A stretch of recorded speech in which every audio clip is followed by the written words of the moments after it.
मैं तेनू समझावां की ना तेरे वजू लगदा जी, तू की जाने प्यार मेरा, मैं करा इंतजार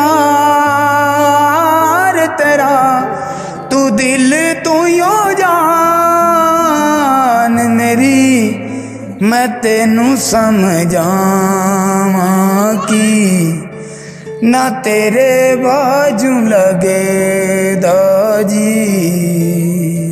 नाज़रीन, आज मैं आपको दिखाऊंगा सियालकोट का एक ऐसा शख्स जो जोपरी में रहता है, लेकिन उसमें सबसे बड़ी टैलेंट और बात यह है कि वो राहत फ़तेह अली खान का शागिर्द है और राहत फ़तेह अली खान की ऐसी आवाज़ निकालता है, आप सुनने के बाद दंग रह जाएंगे। ऐसी आवाज़ सेम राहत की कॉपी और सेम राहत फ़तेह अली खान। जानते हैं उसी से इस वजह के बारे में।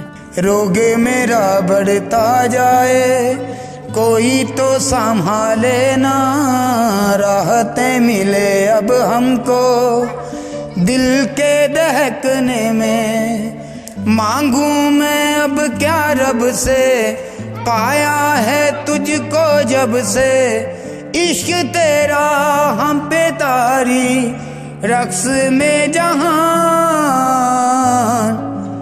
करूँ सजदा एक खुदा को, पढ़ू कलमा या मैं दुआ दूं, दोनों ही एक खुदा और मोहब्बत।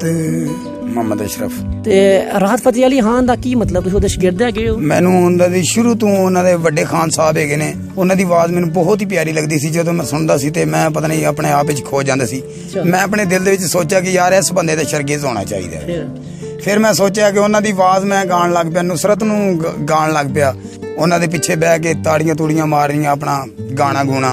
ਤੇ ਇੱਥੇ ਕਿਸ ਤਰ੍ਹਾਂ ਆ ਗਏ ਹੋ ਚੋਪੜੀਆਂ ਦੇ ਵਿੱਚ? ਬਸ ਇਹ ਕਿਸਮਤ ਦਾ ਖੇਡ ਹੈ, ਹੁਣ ਕੀ ਕਰ ਸਕਨੇ ਹੈਗੇ। ਗੁਰਬਤ ਹੀ ਹੈ, ਨਹੀਂ ਤੇ ਕਦੀ ਅਸੀਂ ਵੀ ਅਮੀਰ ਹੈਗੇ ਸੀ। ਹਾਂਜੀ, ਬਹੁਤ ਪੈਸਾ ਹੈਗਾ ਸੀ ਸਾਡੇ ਕੋਲ।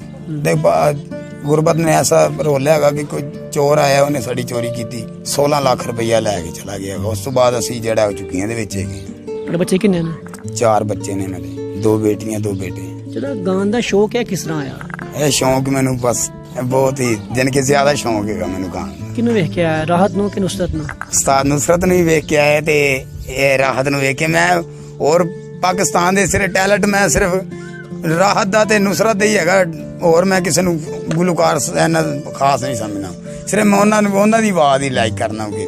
ਮੇਰੇ ਦਿਲ ਵਿੱਚ ਰਹਿ ਕੇ ਮੇਰੇ ਦਿਲ ਦਾ ਹਾਲ न ਜਾਣੇ, तेरे बाजू कलियां बह के रोंदे नैन निमाने, जीना मेरा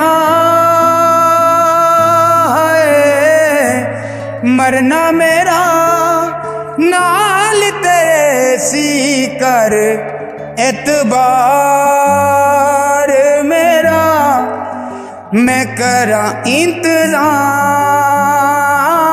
तेरा, तू दिल तू यो जान मेरी। क्या कहते हैं आप कि राहत को बिठाएं आपको बिठाएं, कौन जीतेगा दोनों में से? राहत जीत जाएगा। क्यों? क्योंकि ਅਸੀਂ ਉਹਨਾਂ ਦੇ ਫੈਨ ਹੈਗੇ ਆ। ਕਿਉਂਕਿ ਜਿਹੜਾ ਸੀਨੀਅਰ ਹੁੰਦਾ ਨਾ, ਸੀਨੀਅਰ ਹੁੰਦਾ ਹਮੇਸ਼ਾ ਜੂਨੀਅਰ, ਜਿਹੜਾ ਉਹਨਾਂ ਦਾ ਜੂਨੀਅਰ ਹੀ ਹੁੰਦਾ। ਜੂਨੀਅਰ ਹमेशा सीनियर की इमदाद लैके ते अगे जूनियर सीनियर बनता है। मुझे बताओ, राहत ने छोड़ दिया, आपको चला गया, दुख नहीं हुआ आपको? बड़ा दुख होंदा है सर जी, क्यों जो एक बंदा जिन्हें बंदा प्यार मुहब्बत करता है, जिन्हें मैं गाने गाना वा, जिन्हें मैं गाना वा, मैं तो होर किसी ने ज्यादा गांदा नहीं है, सिर्फ राहत ते नुसरत नूं बस मैं गाना वा। नैनो की मत मानियो रे, नैनो की मत सुनियो, नैनो की मत सुनियो रे, नैना ठग लेंगे, नैना ठग लेंगे, ठग लेंगे, नैना ठग लेंगे। ये वो बंदा है जो एक झोपड़ी में रहता है, लेकिन ये बंदा भी एक अमीर था। ये बंदा राहत का शागिर्द था, लेकिन राहत फ़तेह अली खान ने आज उसको छोड़ दिया है और ये बेचारा फिर भी उसको याद करता है, उसको मिलने के लिए फरियाद करता है। और देखा आपने इसकी आवाज़ ऐसी आवाज़ है कि आपने सुनी, यकीनन आप खुद बताइएगा हमें कमेंट्स में कि ये राहत का शागिर्द है कि नहीं है। इसके साथ साथ अपने मेज़बान महर अली को दें इजाज़त। News alert, Sialkot. भीगी भीगी पलकों में अक्स तेरा रहता है, आंख से छलक जाए तो प्यार तेरा बहता है।